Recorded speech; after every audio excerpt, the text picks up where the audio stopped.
روایت ہے کہ علم ریاضی کی ابتدا قدیم تہذیب کے مرکز بابل میں ہوئی تھی۔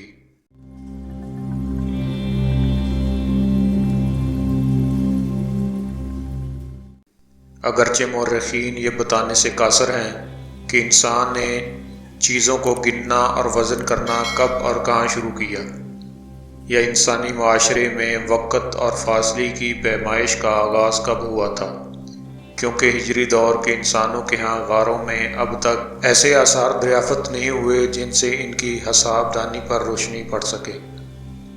ممکن ہے کہ اس عہد کے انسان کے ذہن میں وقت اور وزن اور تعداد کا دھندلا سا تصور موجود ہو، لیکن اس کی سماجی زندگی میں ان کی ضرورت نہ پڑی ہو۔ وہ اپنے قبیلے کے ہر فرد کو جانتا پہچانتا تھا، وہ اپنے ریوڑ کے ہر جانور کو آسانی سے شناخت کر سکتا تھا، اسے ابھی ناپ تول کرنے یا چیزوں کی آمد و خرچ کا حساب رکھنے کی بھی چنداں ضرورت نہ تھی۔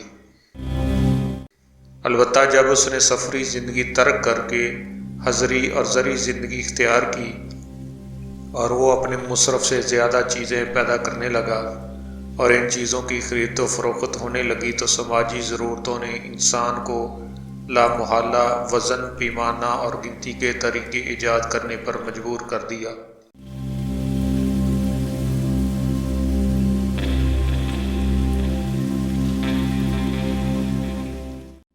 چنانچہ گنتی کرنے کے لیے مٹی کی گولیاں اور تولنے کے لیے باٹ کا سراغ اور تہذیبوں میں بھی ملا ہے جو غالباً فن تحریر سے ناآشنا تھیں،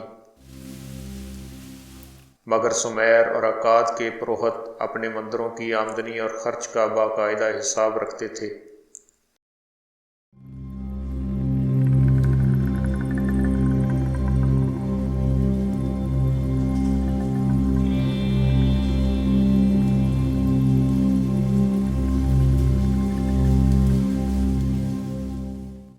ابتدا میں تو انہوں نے اشیاء کی تصویروں سے ہندسوں کا کام لیا، لیکن رفتہ رفتہ ہندسوں کی مجرد علامتیں وضع کر لی گئیں۔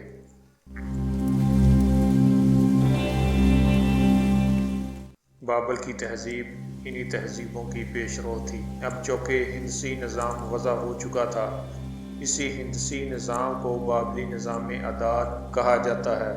اس نظام میں ترسیم اعداد یعنی نوٹیشن 100 کی بجائے 60 پر ختم ہو جاتی تھی۔ 60 کا یہی ہندسہ وزن اور پیمائش میں بھی استعمال ہوتا تھا، جیسے کہ 1 رتی 1 شیکل کے برابر اور 60 شیکل 1 منا کے برابر اور 60 منا 1 ٹیلنٹ قنطار کے برابر ہوتا تھا۔ اسی طرح بابلیوں نے وقت کو بھی 60 وحدتوں میں تقسیم کیا تھا، جو آج تک بھی ویسے ہی چلا آتا ہے۔ وہ گھنٹہ کو 60 منٹوں اور منٹ کو 60 سیکنڈز میں اور دائرے کو 60 زاویوں میں تقسیم کرتے تھے۔ اہل بابل کی ریاضی میں خدمات کا اندازہ اس بات سے ہوتا ہے کہ انہوں نے آج سے 4200 سال پہلے جو ہندسی قدریں متعین کی تھیں وہ آج بھی ویسے ہی چلی آتی ہیں۔ مثلاً جب ہم 5555 لکھتے ہیں تو سب سے بائیں جانب کے 5 کے ہندسے کی قدر 5000 ہوتی ہے۔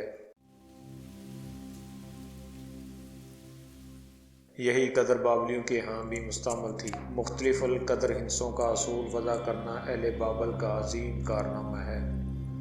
وہ لوگ کسر اور عدد صحیح کے علاوہ جوڑ، باقی، ضرب، تقسیم اور جمع سے بھی واقف تھے۔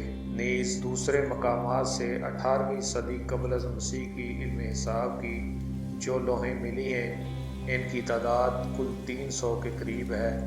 ان میں سے 100 لوحوں پر تو حساب کے مختلف مسائل اور ان کے حل لکھے ہیں، 200 پر حساب کے مختلف جدول بنے ہوئے ہیں۔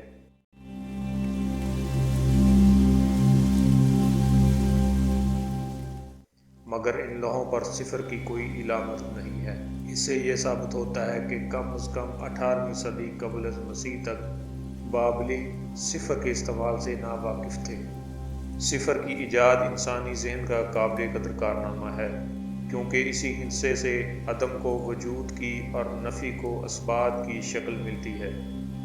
صفر کی اسی اہمیت کی وجہ سے اہل عرب اہل یونان اور اہل ہند بھی اس بات کے دعوے دار ہیں کہ صفر ان کی ایجاد ہے، لیکن ہخامنش اور سلوکی عہد کی بابلی لوحوں کے دستاویزی ثبوتوں کی شہادتوں سے یہ بات ثابت ہوتی ہے کہ ان اقوام عالم کی صفر کے ایجاد کے دعوے غلط ہیں، اور محققین نے اعتراف کیا ہے کہ ہندسہ صفر کے موجد در حقیقت اہل بابل ہی تھے۔